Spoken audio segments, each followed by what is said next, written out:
All right, good afternoon. Welcome to Jaipur. I hope everyone is not exhausted already at the end of the first day as we close things out.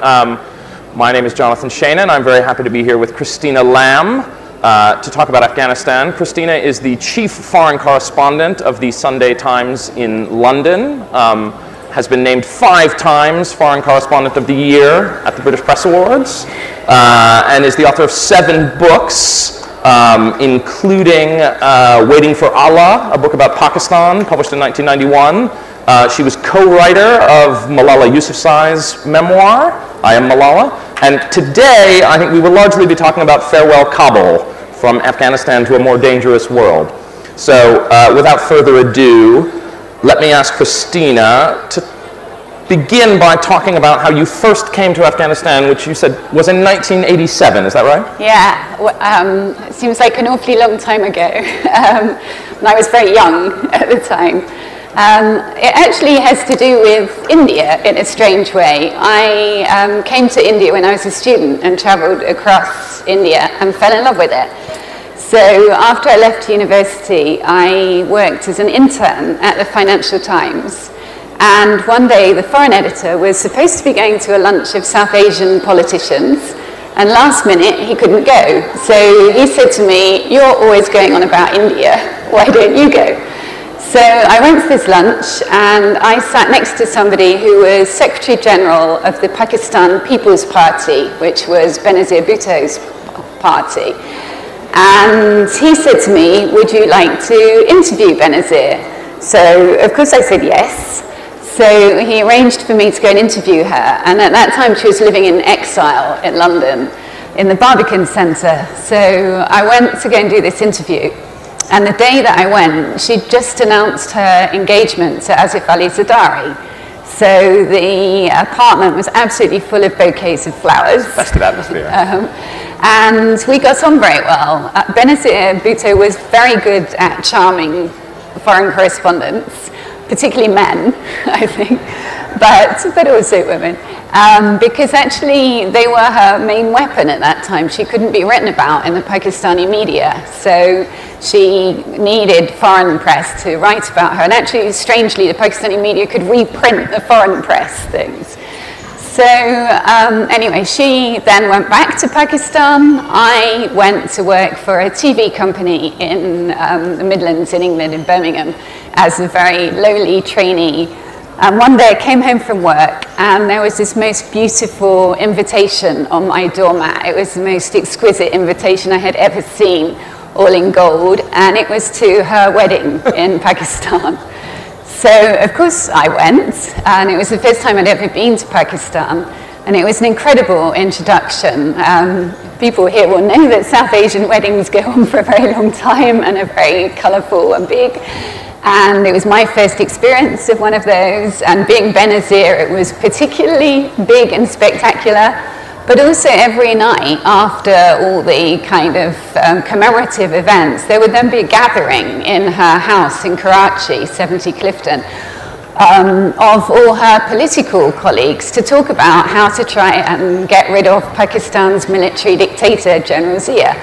So I was absolutely fascinated because these people were all telling me stories about being tortured and tear gassed and imprisoned, and the most dangerous thing I'd ever had to deal with was sort of finding my way home if I'd missed the last train in London. So I just was amazed by what was happening there. And they were not worried about you being there. They were perfectly happy for you just to sit there and listen to them talk and plot. And no, they were very happy to tell the stories. So when I got back to England, I thought, I don't want to go back to covering local news in Birmingham. I want to go to Pakistan, where Benazir is trying to get rid of the military dictator. So I went to talk to foreign editors, and they all said, we're not interested in Pakistan. General Zia's been there 11 years. Nothing's going to change. And I was like, but Benazir's gone back, and she's going to get rid of him. And they were like, you don't know what you're talking about. But they said to me, we are interested in Afghanistan, which is where the Russians were at the time. And so I said, okay, I will go and cover Afghanistan. So I set off to Pakistan. In fact, the last story I ever did for British television was a man who turned his car back to front, so it looked like it was going forwards when it was going backwards. I don't think I was a great loss to British TV. And so I set off to Peshawar, and that's how I started reporting Afghanistan. And when did you first cross over from Peshawar into, I mean, I wanted to ask you what it was like then. So, you know, the Soviets have come in, and there was this massive CIA, Saudi-funded program channeling money through the ISI to fight the Soviets. And we all know that, you know, that seemed for a while like a great victory, and has seemed less so more recently. But can you talk a bit about being there at that time and what you saw on the ground in the late 1980s? Yeah, well, you know, I was very young. I was only 21. I was very naive, and it was an amazing introduction to being a foreign correspondent. Actually, I had no idea what foreign correspondents did or anything.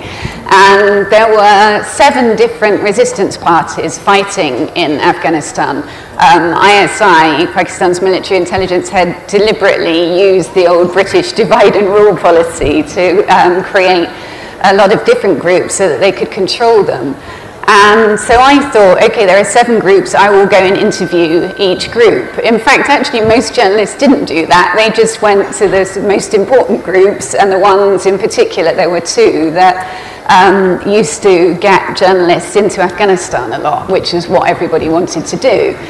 So I went to all of them. The smallest group of all was a group run by somebody called Professor Mujahidi, and the spokesman for that group was somebody called Hamid Karzai.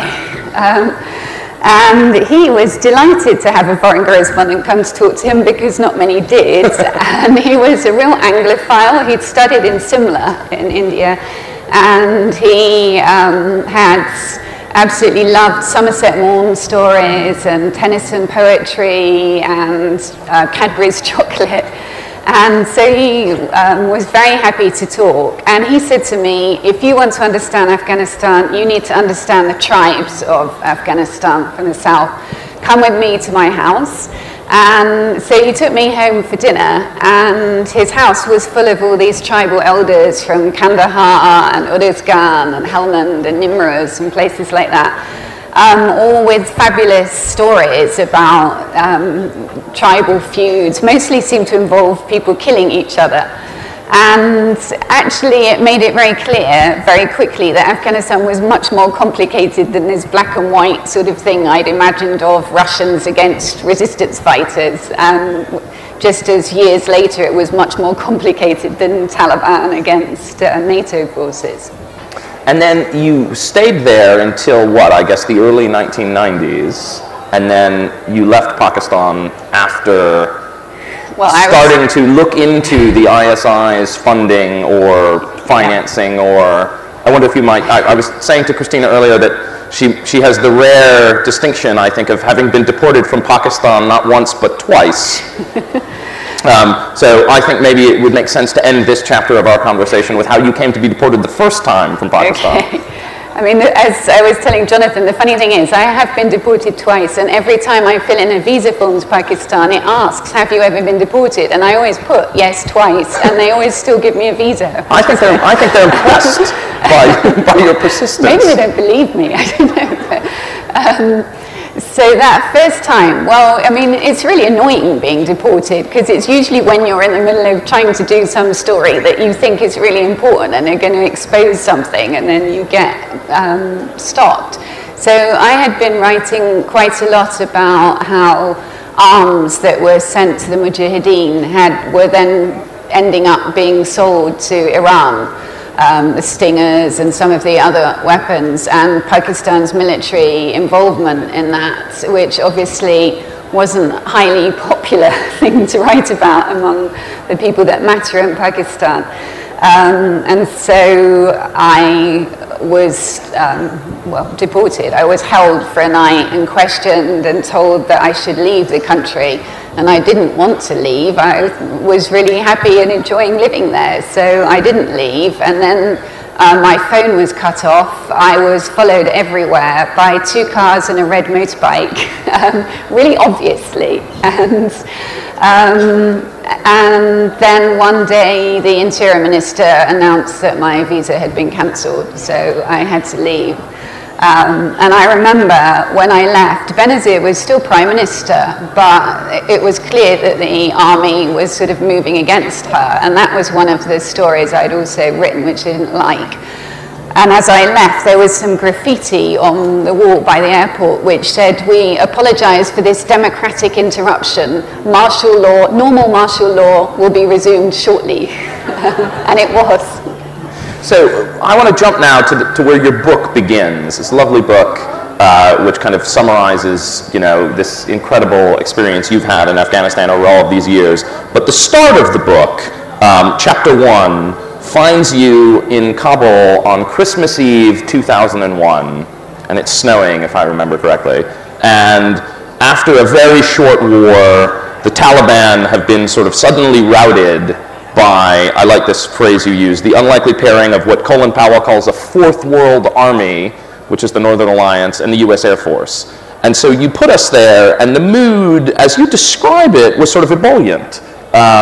And you write about how all of a sudden for journalists in Afghanistan, there were all of these happy stories to write. You could go and, here's the guy selling kites again on the street, and, here's the cinema that's opening, or, all these things that hadn't been done before.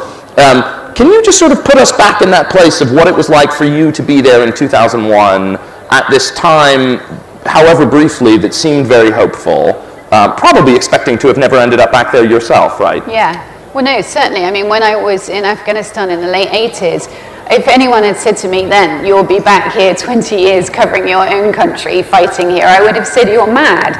Not least because Britain had already 3 times got involved in wars in Afghanistan and had pretty bad experiences. And there is a British graveyard in Kabul that if anybody wanted to go and check it out. So I would never have believed that we'd end up back there fighting. But you're right. I mean, in December 2001, it did seem as though it had been a great success, that the Taliban had been ousted very quickly, within 60 days. It hadn't cost very much money. I think it cost about $3.8 billion. And 5 Western soldiers, or 4 American soldiers and a CIA agent had been killed in the removal of the Taliban. So to the West, it looked like a kind of great success in terms of an intervention, and it did for us journalists at the time seem like a rare happy ending. And it was, fun to be there in Afghanistan at that time. I remember doing things like going to the National Gallery and seeing a man washing the paintings because the Taliban destroyed anything that showed faces. Somebody had actually painted out all the faces in the paintings of the National Gallery so that they wouldn't be destroyed, and painted trees where there'd been people. So he was sort of almost magically sponging away these trees and people would appear. So it was really seemed like a very special time to be there, and I was very happy. I have to say, when I look back and I went through all my old notebooks for writing this book, I realized that, and I think this is one of the big things that we did wrong, that the West very quickly made their priority in Afghanistan having elections, and also gender awareness and other things like that. When I looked back at all my interviews with Afghans from that time, nobody said to me, what we really need is an election. They all talked to me about, security and education and jobs and things like that. So, it's very clear to see how right from the start we actually set about it the wrong way. And then you think there were signs if people had been kind of ready to see them at that moment? Well, of course, it's always easy to be wise after the event, but I think one of the big problems in Afghanistan was after that initial stage of removing the Taliban, the West never really knew what it was they were trying to achieve in Afghanistan. The Americans didn't really want to get involved in reconstruction. Other countries weren't really sure what they were doing there. Right at that period, we only had Western troops as peacekeeping troops in Kabul, not outside of the capital. And there were only 5,000 of them, which for a country the size of Afghanistan was just ridiculous. Well, I was going to read you a quote from I suppose, the prologue to the book, where you were describing the British withdrawal, or British and the American withdrawal, I guess. And you write, "How on earth had the might of NATO, 48 countries with satellites in the skies, 140,000 troops dropping missiles the price of a Porsche, not managed to defeat a group of ragtag religious students and farmers led by a one-eyed mullah? And why had they even tried?" And I wanted to ask you about this last question, which I think will get us into whether it was doomed from the start or not. After all your time there and all your experience, you were with British troops in Helmand, which we'll come to in a bit.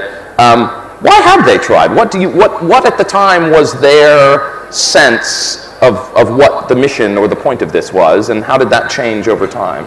Well, it was very confused. At the beginning, it was very specific. After 9/11, it was revenge, and it was toppling the Taliban regime because they'd sheltered Osama bin Laden, and it was trying to find Osama bin Laden. So after the Taliban had been removed, actually, I mean, and we could get into this later, what had happened was most of the Taliban had just gone to Pakistan. Right. So after they'd been removed, then America kept 20,000 troops in Afghanistan, but those troops were there with the sole objective of finding Al-Qaeda and Osama bin Laden. And I mean, one of the things that used to anger me a lot, and I think people didn't understand, was 9/11 didn't originate from Afghanistan. Khalid Sheikh Mohammed, who was the mastermind of 9/11, was living in Karachi. Yes, bin Laden had given his blessing to it, but it wasn't either his plan or was it conceived in Afghanistan. So quite why we then were getting involved in this country, which was basically a really poor country who had welcomed in Al-Qaeda because they were about the only people that would give them anything, was slightly weird. And I think that maybe we made a mistake fighting the Taliban. That, you know, how did it shift from being this thing to try and find Al-Qaeda and expel them from Afghanistan? I mean, do you think, I mean, it's interesting, as you talk about being there as a journalist and being able to write all these happy stories. Do you think that part of it was that the Taliban were, really good villains to an extent, right? That you had this idea of, after, I mean, I think everyone remembers, and maybe it was different here in South Asia, but, you talk in the book about how, Jonathan Powell, who was the chief of staff to Tony Blair, on September 11th sends out people to a bookstore and says, buy us all the books you can about these Taliban, because no one knows about the Taliban, and of course they can only find Ahmed Rashid's book, which is the only book that was published on the Taliban at the time. That all of a sudden you had this sort of, the world stage was introduced to these horrible villains who most people had never heard of before, and it was very easy, to kind of graft onto the revenge plot a sense that, okay, we're going to set all these people free. But at the beginning, there was no intention of doing that, because actually after the Taliban had been removed, I went to Quetta in Pakistan in February 2002 and interviewed a couple of Taliban ministers who were not that difficult to find. So then when I went to Kabul after that and went to the headquarters of the US forces and did an interview, I said, why are you not doing anything about these Taliban ministers living openly in Pakistan, or reasonably openly?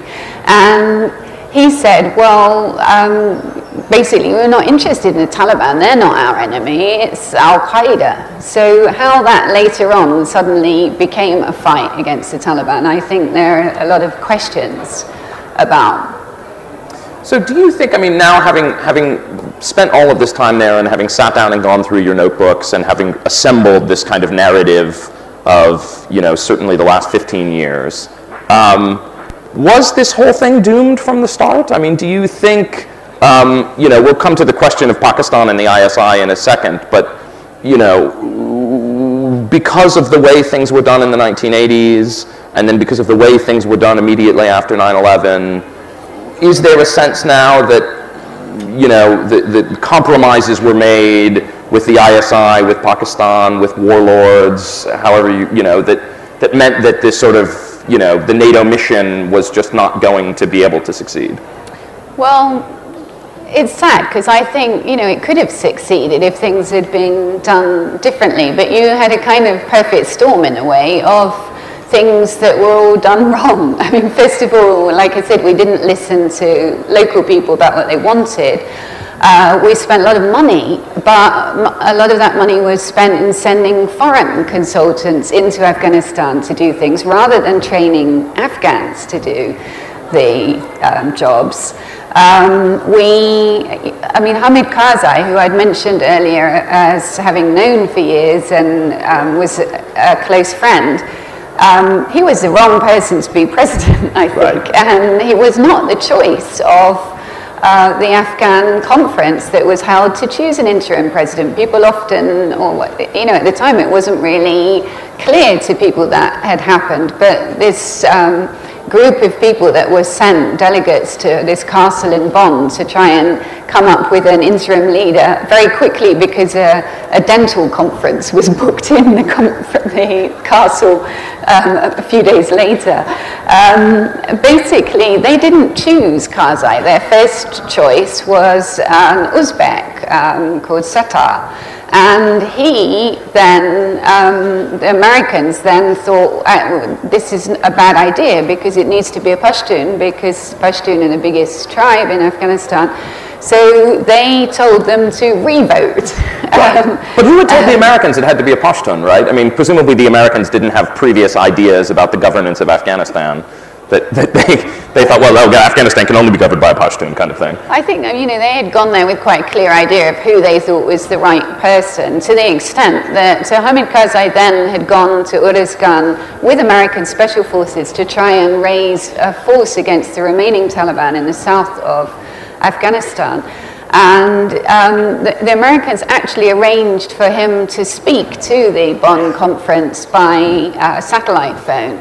So, and you know, some of the delegates were quite shocked because it seemed like they were being told, you know, this is the guy. And he was supported by all outside factions. I mean, it's a rare thing where Pakistan, Iran, America, they all seem to agree on him as the best candidate. And I'm afraid that I couldn't help thinking that for the Americans, they thought Karzai was the best person because he spoke fluent English and he was very charming.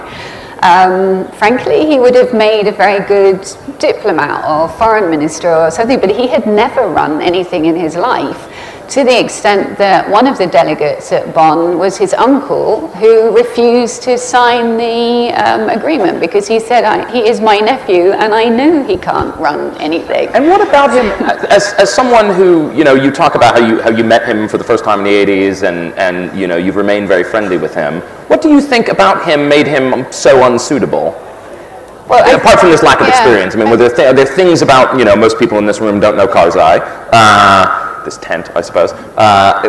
What is his personality like that might make him ill-suited to rebuild a fractured country? Yeah. He wasn't a manager, and you needed somebody that could impose. And he, you know, it was seen as an advantage that he wasn't a warlord, that he didn't have any kind of past background. But actually, he did kind of have past background because he had been a fundraiser for the Taliban, and so he, you know, it's easy to criticize him. I mean, I think he lost control. There was a lot of corruption that made it very difficult for NATO troops because they were then fighting to support a government that was very unpopular with people. But to be fair to him, anybody taking that job was in a nightmare position because they were so cut off. He had like 7 layers of security just to get to him. I mean, towards the end, if I went there to interview him, I couldn't even take a pencil in. I was stripped of everything, and then you were provided pen and paper inside his room. I remember once trying to take him some Cadbury's chocolate, and that was immediately removed because that could have been poisoned. And he had a team of food tasters, and and actually I spent a week doing a fly on the wall in his palace in 2006. And his chief of staff took me on what he called the assassination tour of the palace, because so many of Hamid Karzai's predecessors had been murdered in really grisly ways in different bits of the palace. So he couldn't have felt very comfortable being in there. And what he did do was he did keep the country together. I mean, he was good at appeasing different tribes, but sometimes to strange effect. I mean, once when I spent this fly on the wall, I was meeting all these different people there, and I met a man who was head of the National Archive, and he was completely illiterate. He couldn't read a word. And I was like, how can you be head of the National Archive? And he said, oh, I was a friend of President Karzai's father. So a lot of things like that happen. So I want to talk a bit about your time, the middle bit of the book, or maybe this sort of, I don't know, maybe it's later than I'm remembering, is devoted to the time that you spent in Helmand province with British soldiers, which was in 2006, if I'm remembering correctly. How did you get there? I mean, i.e., what was the arrangement that got you there? And can you just talk a bit about what was happening in Helmand and why the British troops were there? Yes. So, well, in 2005, 2006 was when the Taliban suddenly kind of returned in force. I mean, what had happened was the Taliban had gone to Pakistan, and then when the West got involved in the war in Iraq and were not watching what was happening in Afghanistan, of course the Taliban and ISI took advantage of that. And I went to Quetta just before the war in Iraq in 2003, and you could see the Taliban openly recruiting and training, and so they used that time to really start preparing for returning to Afghanistan, and they did. So by 2005 was when there started to be a lot of attacks, and NATO then started expanding outside of Kabul, sending more forces, but it was too late, I think. And I mean, they did it, and they never really explained to ordinary Afghan people what it was they were doing, why they were there. They didn't explain to publics back in the West, but they didn't explain to Afghans either. And the Taliban, by contrast, had a very good narrative, which was, we Afghans have never been conquered or colonized, or we've always kicked out any outsiders, and here is the latest group of outsiders trying to take us over, and we must fight against them. And that's very evocative in Afghanistan. And then, of course, NATO started bombing people's houses wrongly and killing some civilians, and every time they did that, that created new enemies, and the Taliban were very able to exploit that. But I go back to what I said earlier about the tribes in the south. The foreign troops that went in had no understanding of what they were going into, so imagined everything that they were doing was fighting against the Taliban. Actually, Helmand is a particularly good case, very complicated tribal situation, and a lot of it was about fights between tribes over drug routes and control of different things. The British went in not understanding that at all, would give jobs to people, think, oh, let's get some of the locals on side, so let's give jobs to these people who happened all to be from the Alizai tribe, not realizing that that would really piss off the Nurzais, who would then go and fight on the other side. And so they became one more complicating factor in this already complicated tribal society, and each time these things happened, they reported it as being the Taliban fighting them. And of course, Taliban were not about to turn around and say, well, actually, it wasn't us. So it made the Taliban look much stronger, I think, than they really were at that And what was time. the British mission in Helmand was meant to be what? Just sort of secure this place, bring stability? Well, that is a good question. I mean, we were given all sorts of different reasons about why troops were going in. At the beginning, actually, the very first time, we were told that the British troops were going in because of drugs. And Helmand is the biggest producer of poppy, opium, in Afghanistan, actually anywhere in the world. And Britain had inadvisedly, in my view, taken responsibility when all the jobs were divided up for dealing with counter-narcotics, which is a huge failure. I mean, last year I think the production was a record 6,500 tons, which is approximately 30 times what it was before the West went into Afghanistan. Some people joke that it's Britain's most successful ever agricultural policy. So that is actually, if you look back to Tony Blair's first explanation of why our troops were going into Helmand, it was to deal with the drug problem. Actually, quickly, it was realized by the people who were sent in to then plan the mission that if you tried to do that, you were going to create a huge number of enemies. So then the mission morphed into being something nobody quite understood, and to the end you had Gordon Brown saying we fight them there so as not to fight them here.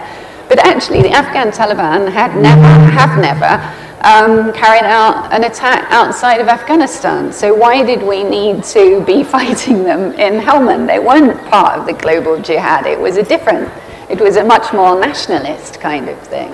I want to ask you about Pakistan and for you to tell the story of your meeting with a man who was called Colonel Imam. But let me step back here a second. What I thought reading your book is that, in all of the books, or most of the books, I suppose, that have been written about Afghanistan since 9/11, Pakistan, or more specifically the ISI, is kind of invariably the villain.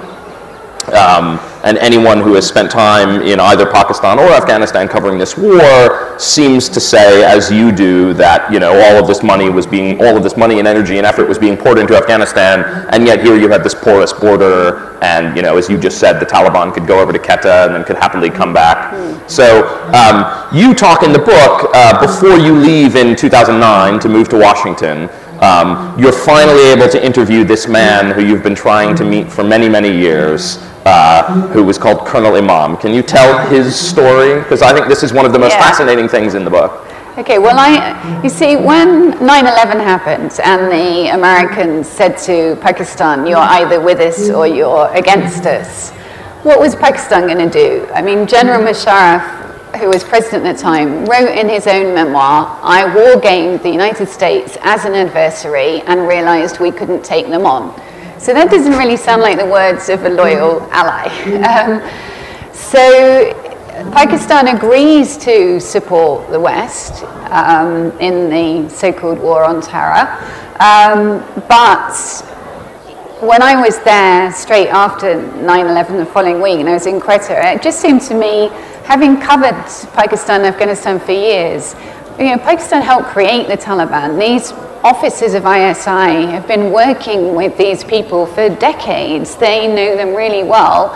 And just because the president at the top, if he does, or if he did say to them, you must no longer support the Taliban, actually the people on the ground carrying out the policy had very close relationships, had shared the ideology, were not about to change. And one of those key people was Colonel Imam, who I had actually met back in the 80s when there was the battle for Jalalabad, and a very memorable exchange. I was with a group of Afghans fighting, and it was a big mistake, that battle. Lots of people were killed, and they'd been kind of pushed into it. This was a battle for the Mujahideen were trying to take the city of Jalalabad from the communist government. It was after the Russians had left, and there was a lot of pressure for the Mujahideen to show that they could capture a city, because up till then they'd controlled the countryside, but not the cities. So they were pushed by ISI to carry out this attack.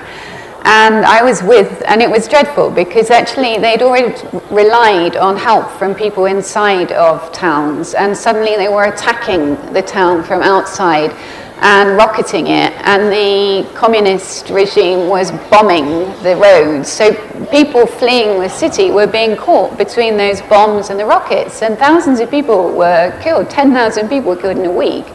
And it was the worst thing I'd ever seen. I was there. And the Mujahideen were kind of horrified because they, found that they were killing the people that had been sort of supporting them and helping them. And I was with one group of Afghan Mujahideen, and we came across Colonel Imam, who was directing some of the fighting. And the commander I was with said to him, "How dare you people who have never won a war tell us who have never lost a war what to do?" That's the first time I met Colonel Imam. He had stayed involved. He'd been in charge of the training of the Mujahideen, and then later the Taliban. So he knew everybody. Just to fill in, in case of, so he's an officer in the army, yes, in the Pakistan army, and yeah. he's there on the battlefield. Yes, and after 9/11, what happened was a lot of these people were officially retired, but in fact they were still working for ISI.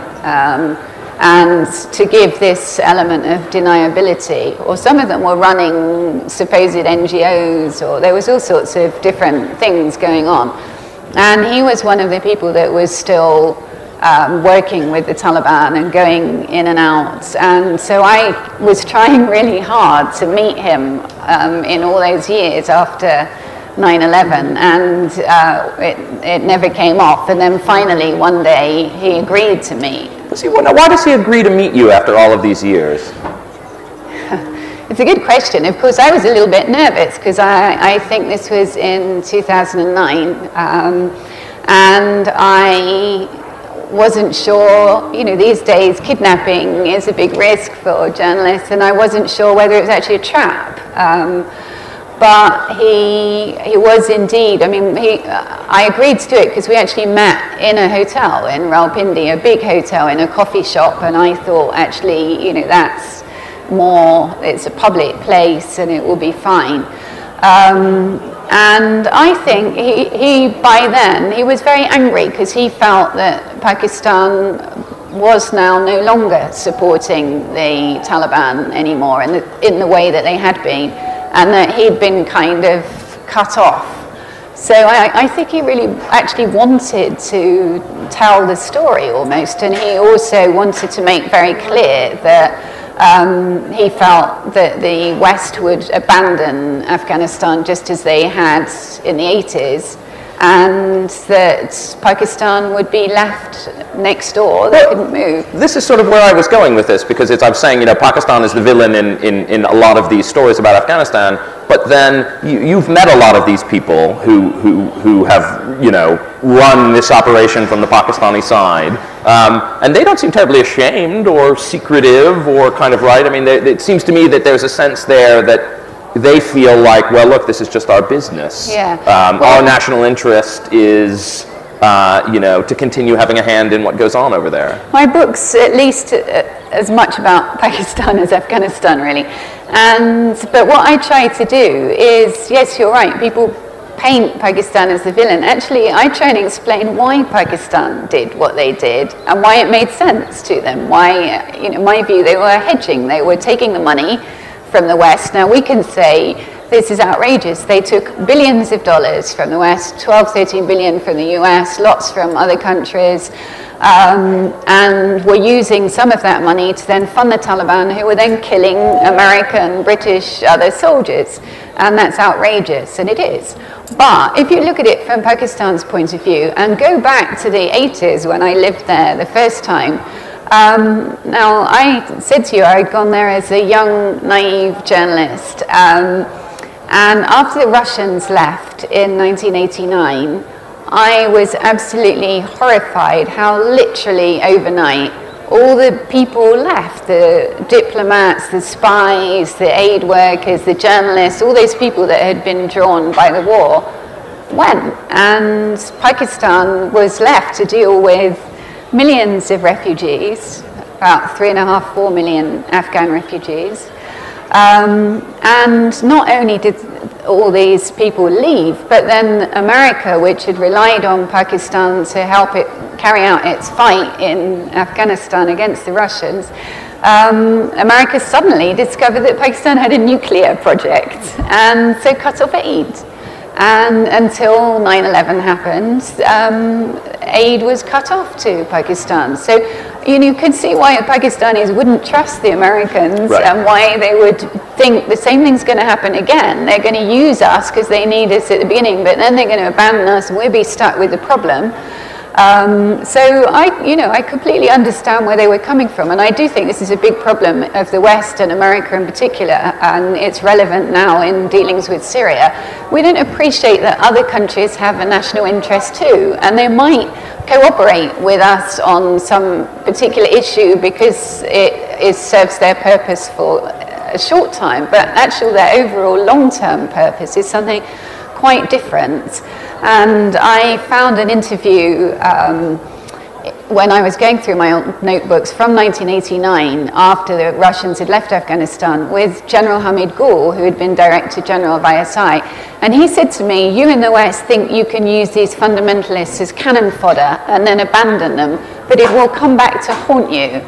Now, at the time, of course, I didn't mean anything to me. This crazy man, he's just blustering. But he was completely right. The West had helped encourage Arabs to go and fight in Afghanistan.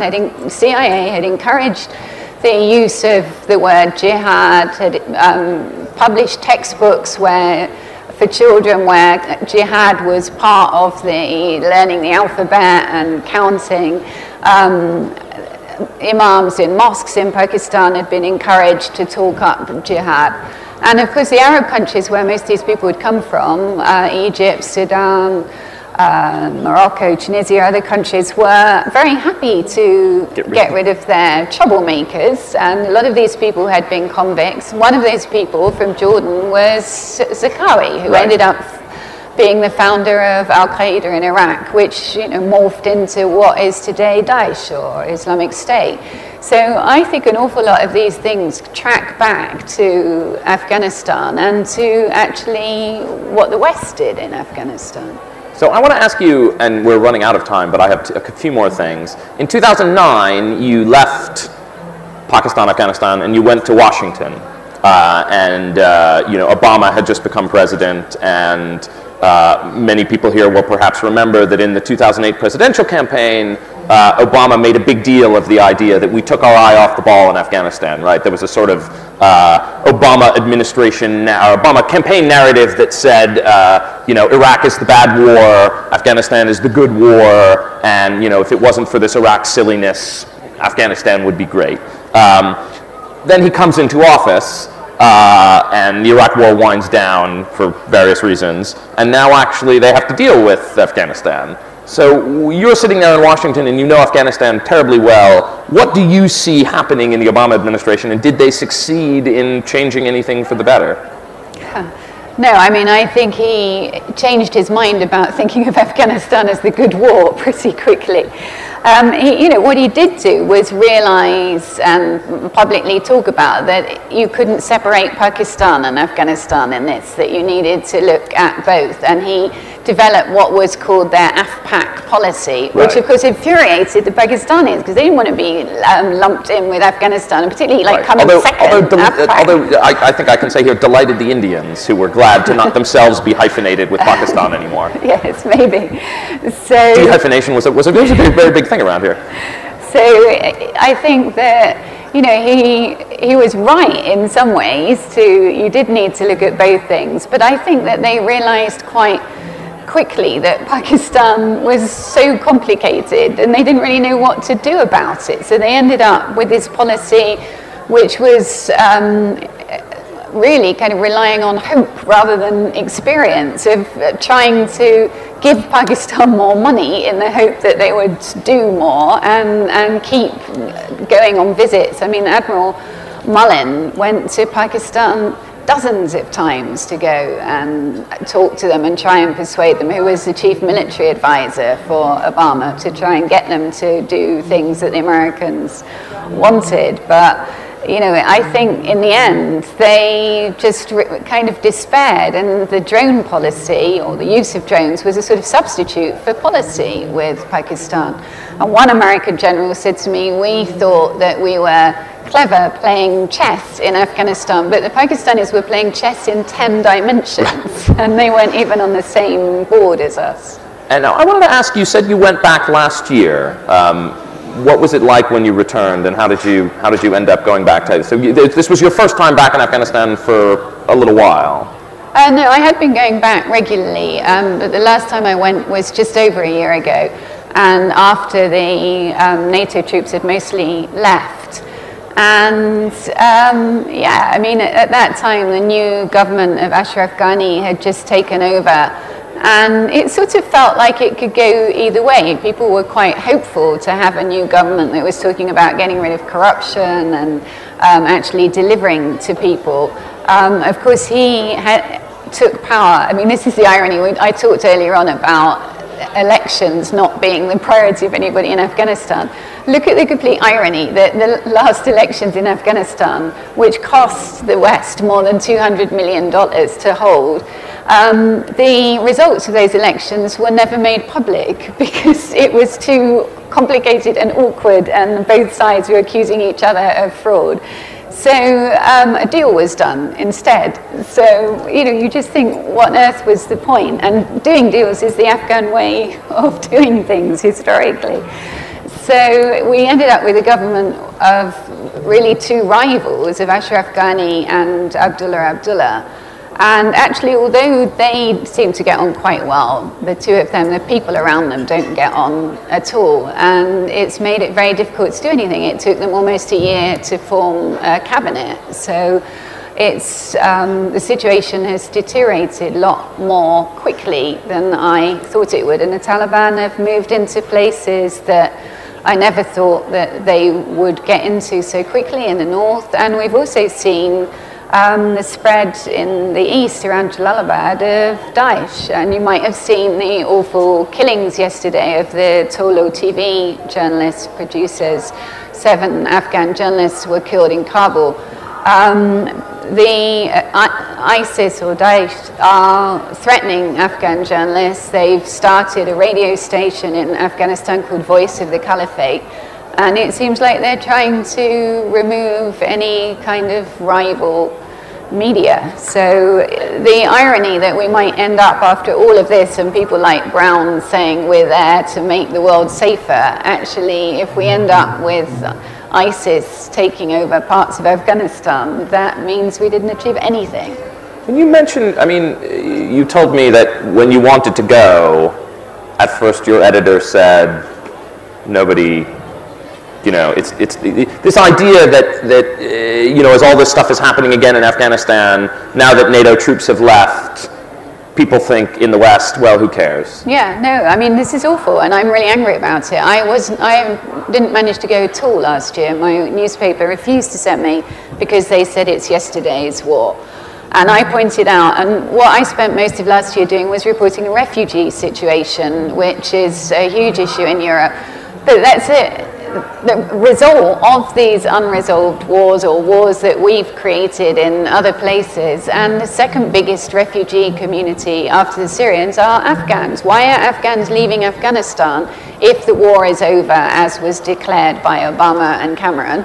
And if the situation's so good. It's actually funny because when NATO people talk about achievements in Afghanistan, apart from health and education, which has improved a lot, they often talk about the spread of communications and that there are now 19 million mobile phones in Afghanistan.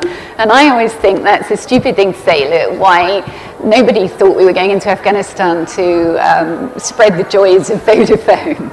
But actually, having said that, I then, on this last trip, I went to Samagand in the north, which is one of the poorest provinces, and I was in a really remote village. And I was sitting with these tribal elders, and suddenly a phone rang. And so this guy held up his phone. And I said, how many of you have got phones? And absolutely all of them held up their phone, this long line of long-bearded tribal elders. And then one of them said to me, and we're on Facebook too. So I said, well, who do you Facebook? And they said, our wives. But actually, they then explained to me that it has a huge impact on their life because they're subsistence farmers, they grow wheat, A man came once a year and bought their harvest, and they basically sold it for whatever amount he said because they didn't know any different. Now they can phone the market in Mazar-e Sharif and say, what is the wheat price? So they can then argue for a better price. So it has had a big impact, but the unfortunate or unforeseen impact that it's had, which these NATO people didn't think about, is of course all these people on Facebook can see what life is like outside of Afghanistan. And a lot of the people apparently are looking at life outside of Afghanistan and thinking, oh, it's better, let's go. And so we're seeing all these hundreds of thousands of Afghan refugees coming in. It's very sad. I think we have to open it up to the crowd. Thank you, Christina. How do we... Okay, we have about 10 minutes for questions. You're in charge. So kind of young man there in the front. There we are. Hello. As you said about the recruitments in the Taliban have been increased after the wrong exclusions by the West. So my question is, what is beside this exclusion was the main encouragement for the people to join and are still joining Taliban? That's a good question, and that goes back to when I talked about the West didn't really have the right priorities maybe in Afghanistan. The single biggest problem really for Afghans today is unemployment. It's a very young population, 70% under 30. Most of those people don't have jobs.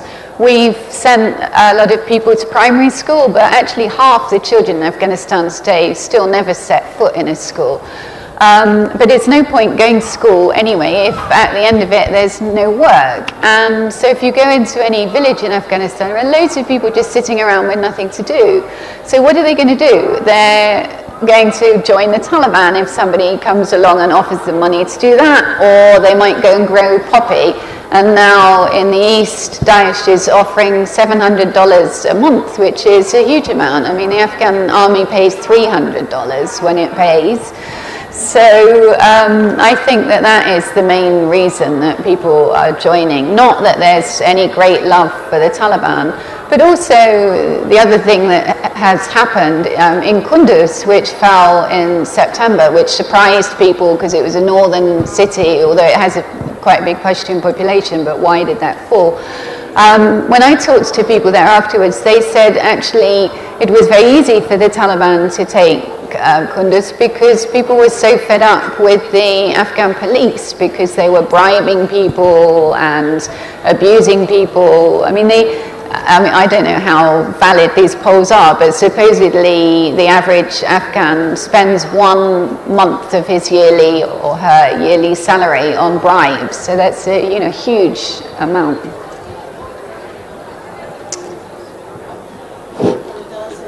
Hello, Christina. This side. Hi. Christina, I'm Mukesh Kaushik. I'm also a defense correspondent from Newswire Service, though not a war correspondent like you, since I am still waiting for a war to happen, which is not happening thanks to our leadership. My question to you My question to you, since you are a Pakistan expert, can you shed some light, your views about the bold initiatives Prime Minister Narendra Modi is taking with Pakistan, his UFA misunderstanding with Nawaz Sharif, so far talks in Paris, and surprise stopover in Lahore? In what way it will go? Yeah. Can you tell me frankly your mind, since I can assure you that you will be never deported from India? Thank you.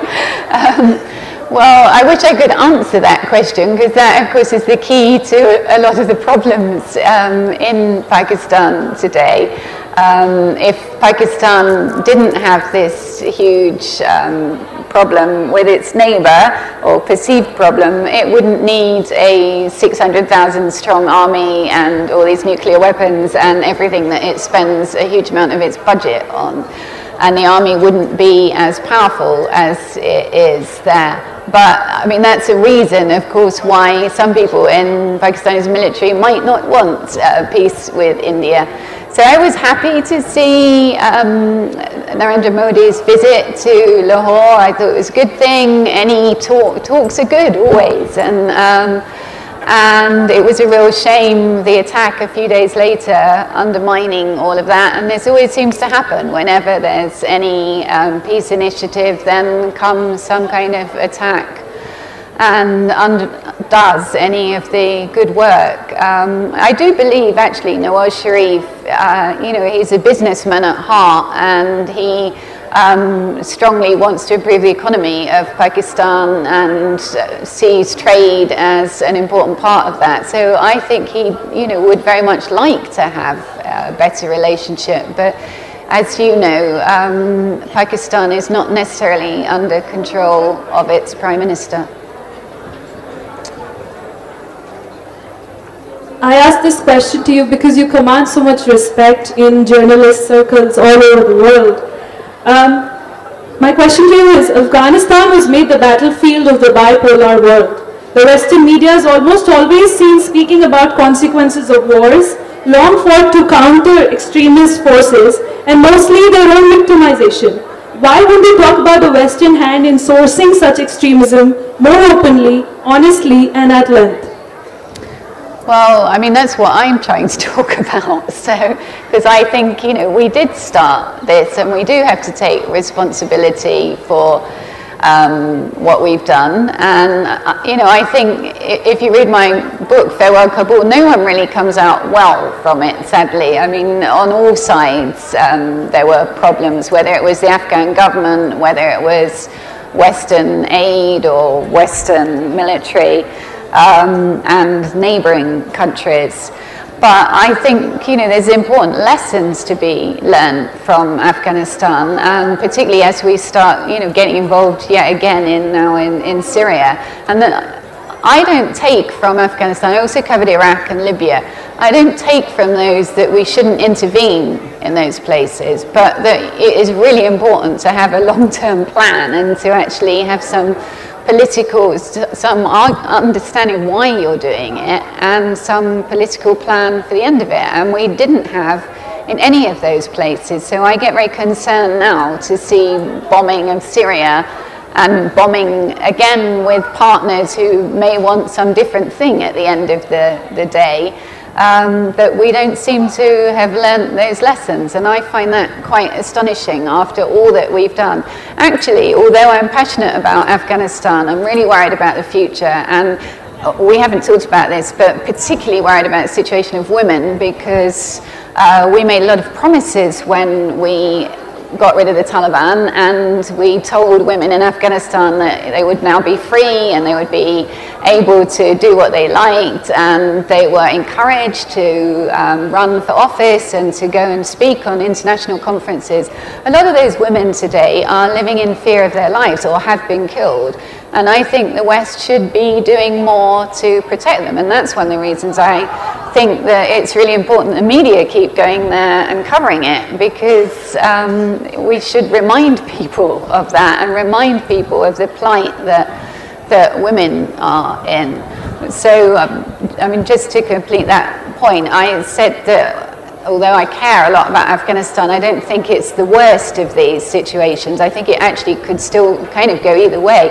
Libya is the one I find really difficult to understand. I mean, Libya is a small country, 4 million people, with lots of wealth from oil. And the West, helped get rid of Gaddafi and then just left it. And anybody going there a couple of years ago, it was absolutely predictable what was going to happen. I was in Tripoli, there were militias driving around with guns on the back of their vehicles, taking over ministries anytime they wanted more money. It was quite clear that the country was going to just dissolve into chaos, and yet the West just turned a blind eye until it was too late. And yet, if they'd stayed committed to Libya after getting rid of Gaddafi and helped it, because I don't think you cannot expect a country, whether it's Iraq, Libya, or Afghanistan, that's been under dictatorship or a repressive regime for years, to be able to suddenly come up with some kind of democratic or government overnight without any help. So I think we have time for one last question. You pick. You pick. Oh, I suppose that woman there in the front.